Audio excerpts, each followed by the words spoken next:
तर सध्या उत्तराखंडमध्ये पावसामुळे सर्वत्र विनाशाचं दृश्य बघायला मिळतंय। धारालीमधील पावसाळी नाल्याभोवती बांधलेली अनेक घरं वाहून गेलीत आणि या थरकाप उडवणाऱ्या घटनेचे अनेक व्हिडिओ देखील समोर आले। याच पुरातनं बचावलेले काही पर्यटक आता मुंबईत परतले। तिथल्या आपत्तीनंतर उत्तर काशी आणि त्यांच्या आसपासच्या भागातील परिस्थिती नेमकी कशी होती आढावा घेतलाय आमच्या प्रतिनिधी सुजाता द्विवेदी यांनी। बघूया। उत्तर काशीत घडलेल्या घटनानंतर जे लोक तिथे अडकले होता ते आपल्यासोबत बोलायला आहे। नेमकं काय होतं आणि कशा प्रकारे तुम्ही लोक परत जे आहे आता मुंबईत आलेला आहे, काय काय कसं प्रकारे तुमचं अरेंजमेंट काय केलं तुम्ही?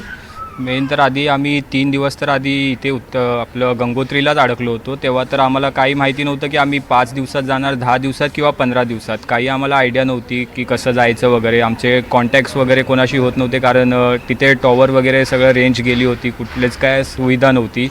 तर मग अचानक 3 दिवसानंतर जेव्हा आम्ही अडकलो होतो त्याच्या 3 दिवसानंतर मग आम्हाला तिथे अनाऊन्स झालेलं की इंडियन आर्मीने अरेंज केलं आहे सगळ्यांसाठी, हेलिकॉप्टरनी खाली सुविधा चालू केली आहे। तर मग आम्ही त्याच हेलिकॉप्टरनी मग आम्हाला खाली घेऊन आले, जिथे ते सगळं लँडस्लाईड वगैरे झालेलं त्या मलब्यातनं आम्ही चालत चालत आलो। मग आम्हाला तिथे हेलिकॉप्टरचे इथे स्टेट वाईज सगळ्यांना डिवाईड केलेलं। मग जे महाराष्ट्र स्टेटवाले होते त्यांना, मग आम्ही जे 6 जण होतो मुंबईचे, मग आम्ही 6 जण ऑलमोस्ट 30 जणांसाठी तो हेलिकॉप्टर होता। तर मग त्या 30 जण आम्ही एकत्र येऊन मग आम्हाला तिकडनं हेलिपॅडच्या इकडनं आम्हाला घेऊन खाली आले। देहरादून एअरपोर्टला आम्हाला सोडलं। तिकडनं मग एक त्या लोकांनी उत्तराखंड सरकारनेच आम्हाला एक तिथे बस अरेंज केली होती की देहरादून रेल्वे स्टेशनला सोडेल। तर मग आम्ही तिकडनं देहरादून स्टेशनला आल्यानंतर मग पुढे आम्हाला काही ऑप्शन नव्हतं की किंवा गव्हर्नमेंटनी किंवा सांगितलं नव्हतं की तुम्ही पुढे कसं जाणार वगैरे।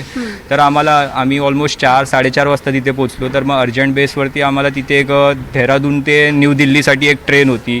तर आम्ही त्याच्यामध्ये एक तत्काल तिकीट काढली सगळं। आम्ही न्यू दिल्लीला आलो, कारण तेच एक मेन जंक्शन होतं की तिकडनं कुठे ना कुठे आम्हाला जाण्यासाठी ट्रेन किंवा बस जे काय असेल ते अरेंज होईल।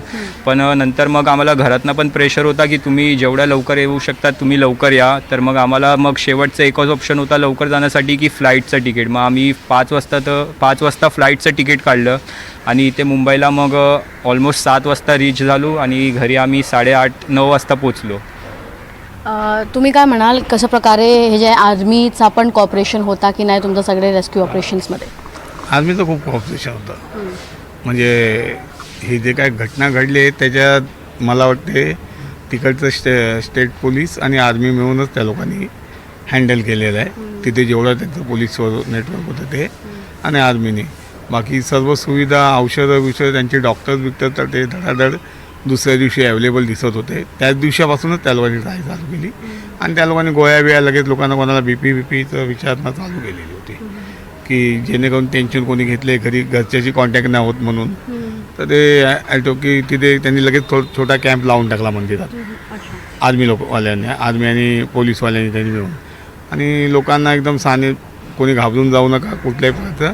आणि त्याच दिवशी आम्हाला हॉटेल मालकांनी, जिथे आम्ही मनीषा हॉटेल म्हणून तिथे आहे, त्यांनी येऊन आम्हाला पैसे रिफंड केले की आमच्याकडनं हॉटेलचं रेंट घेतलेलं होतं ना, तेवढे नाही, ह्याच्यापुढे किती दिवस राहायला लागलं तिथे तुम्हाला फ्री ऑफ चार्ज आहे आणि इथे मिळालं जेवण ते फ्री ऑफ आहे। कारण हे कधी खोलेल ही त्यांनाही नव्हतं माहिती। पण आर्मीने मला वाटते लवकरात लवकर बाहेरच्या लोकांना काढण्याची सुविधा, जसं ऊन पडलं तसं त्यांनी आम्हाला लगेच 3ऱ्या दिवशी रेस्क्यू केलं।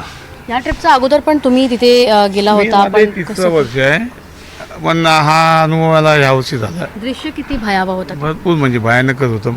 माझ्या लाईफमध्ये मी केदारनाथचं दृश्य टी व्हीला बघितलेलं आणि आता हे म्हणजे असं झालेलं बघितलं। आता मी पर्सनल जाऊन थोडंसं बघितल्यानंतर तिथे ज्यावेळी गाडीने तिथे आलो, ज्यावेळी जे गाव दिसत होतं ते कम्प्लिटली म्हणजे सगळे चित्रच बदल जे तुम्ही दाखवलेही मीडियाने बऱ्याच प्रकारे किंवा सॅटेलाईटच्या ह्याच्यातनं माध्यमातून ते आम्ही लाईव्ह बघितलं की हे गाव आहे आणि गाव नाही, जे तुम्ही लोकांना बघितलं पण ते आहे ती खरी स्थिती आम्ही जी लाईव्ह बघितली।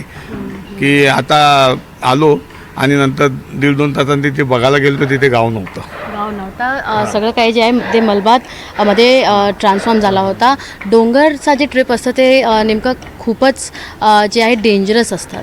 आता जेव्हा तुम्ही तुमचा पुढील जे ट्रिप्स प्लॅन करणार, तुम्हाला असं वाटतं की थोडासा सिक्युअर होऊन किंवा सेफली ते प्लॅन करणार? थोडा पावसात नाही करणार। पावसाचं म्हणजे 15 ऑगस्ट ते सप्टेंबर ते म्हणजे तिकडचे पण स्थायिक पोलीस हे लोक बोलत होते तुम्ही सप्टेंबर ते ऑक्टोबरमध्ये येऊ शकता 2 महिने, कारण नोव्हेंबरनंतर थंडीत बंद होतं. कारण मग तुम्ही ऑगस्ट याच्यात जुलैमध्ये आल्यानं पाऊस भरपूर असतो आणि लँडस्लायडिंग तिथे तर नॉर्मलच आहे, कारण ते पहाडी एरिया बोललो तर लँडस्लायडिंग आहेच. पण हे तर असं पहिल्यांदा झालं, म्हणजे दुसऱ्यांदा केदारनाथला 2013ला झालेलं. हे एवढ्या वर्षानंतर त्यांना पण गावकऱ्यांना पण नवीन हे झालं. ते पण शॉकमध्ये होते, कारण त्यांचे म्हणजे जे घरचे होते ते खालती होते आणि त्यांचे दुकान सगळे वरती होते. त्यांना तर बिलकुल काय माहिती नव्हती पडत, कारण त्यांनी पूर्ण सॅटेलाईट जाम केलेलं, म्हणजे नेटवर्क हे ते.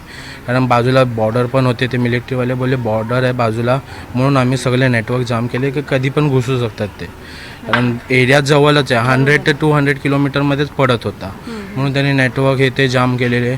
पण त्या लोकांनी सुविधा ठेवलेली की तुम्ही फोन नंबर द्या मिलिटरीवाल्यांना, मग मिलिटरी कॅम्पवाले सॅटेलाईटने फोन करत होते, मग आपण पर्सनली पण जाऊन सॅटेलाईटने ते फोन देत होते. मग कशा प्रकारे तुम्ही तुमच्या कुटुंबासह जे कनेक्शन आहे, कम्युनिकेशन एस्टॅब्लिश कसं केलं तुम्ही? मग आम्ही ना ते सोमदादा आहे ना, ते जाऊन आपले ते मिलिटरी यांना बोलले. मग त्यांनी त्यांच्याकडे पण चार्जिंगचं हे नव्हतं, कारण भरपूर लोक होती तिथे. मग त्यांनी पॉवर बँक खालनं मग बॅटरी आणली, मग आम्हाला चार्ज 1 तासानंतर आम्हाला अरेंज करून मग ते पण सॅटेलाईटवरती तो तिथे चढला टाकीवरती, मग तिथे ते बोलला आणि मग आमचं बोलणं झालं घरचं. आता घरच्यांना बिलकुल नव्हतं माहिती की आम्ही कुठे आहे, काय करतो आहे का नाही नीट, कारण आम्ही बस 1:21ला आम्ही फोन केलेला घरच्यांना, व्हिडिओ कॉलमध्ये सगळं दाखवलं आणि 10 मिनिटानंतर हे झालं. 10 मिनिटांनंतर हे झालं. हे तुम्ही लोक गाडी असा गेला होता, जे गाडीचा ड्रायव्हर आहे ते आपल्यासोबत आहे. नेमकं कसं रस्ता होता, असं वाटलं होतं की हेच रस्ता जे आहे ते नंतर असा ओढून घेणार? ते तर वाटलं होतं, 2-3 ठिकाणी वाटलं होतं मला की एक ठिकाणी असं वाटलं होतं की हे लगेच जाईल. आणि माझ्यासोबतचे बरेच जण बोलले होते, ते पण हा पण बोलला होता निनाद की आपण येऊ परत, असं होईल नाही होईल. तर हे झालंच परत. आणि बरेच ठिकाणी असं होत होतं, कारण आम्ही यमुनेत्रीला पण गेलो होतो, तिथं पण 3-4 ठिकाणी असाच रस्ता होता.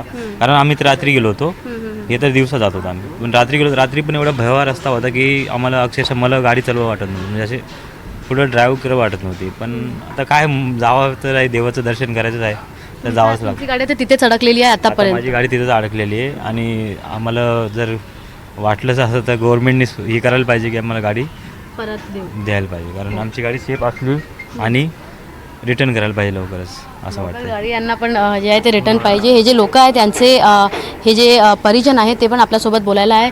काय म्हणणार तुम्ही? खूपच टेन्शनमध्ये तुम्ही दिसतात. आता तुमचा मुलगा परत आलाय. रिलॅक्स आहे.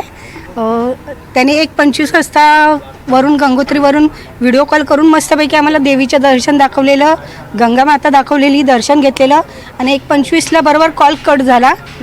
आणि मग 10-15 मिनिटांनीच आम्हाला न्यूजवर आलं की तिथे एवढा मोठा हादसा झाला आहे.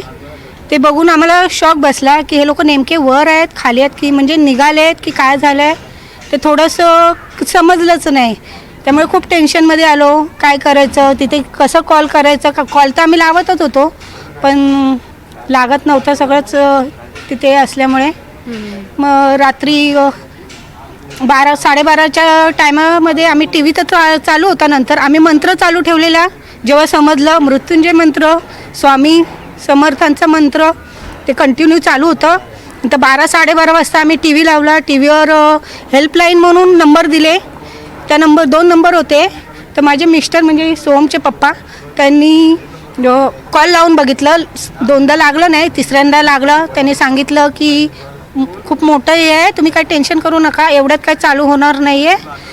दुसऱ्या दिवशी 4-5 नंतर चालू झालं फोन तर हे करू, पण ते काय चालूच नव्हतं. एवढं मोठं हे झालं सगळं तिथलं, त्यामुळे आम्हाला काय सुधरतच नव्हतं. मला रिलीफ आहे. हो, भोलेनाथ आहे पाठीशी. त्यांनी सगळं व्यवस्थित केलं. सगळ्यांना व्यवस्थित असू दे, जेवढे तिकडे जे आहेत ते व्यवस्थित सुखरूप येऊ दे. जेवढं आम्हाला 100 लोक तिथे अडकलेले आहेत त्या मलबेत. भोलेनाथाची कृपा त्यांना सगळ्यांना व्यवस्थित येऊ दे, त्याशिवाय काहीच नाही. काहीच नाही. अश्रू जे आहे ते तुम्ही यांचा डोळ्यात बघू शकता. तरी शेवटी येतातच, बोलते नाही तरी पण बोलताना काय माहिती नाही, आपोआप येतात, कंट्रोल होतच नाही किती ठरवलं तरी.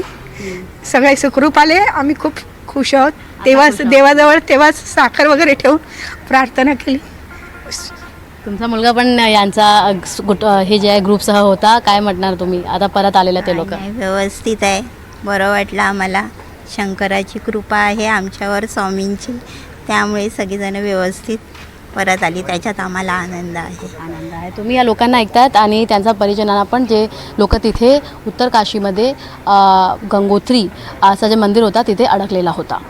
कॅमेरा पर्सन अरविंद मोरेसह सुजाता द्विवेदी, NDTV मराठीसाठी.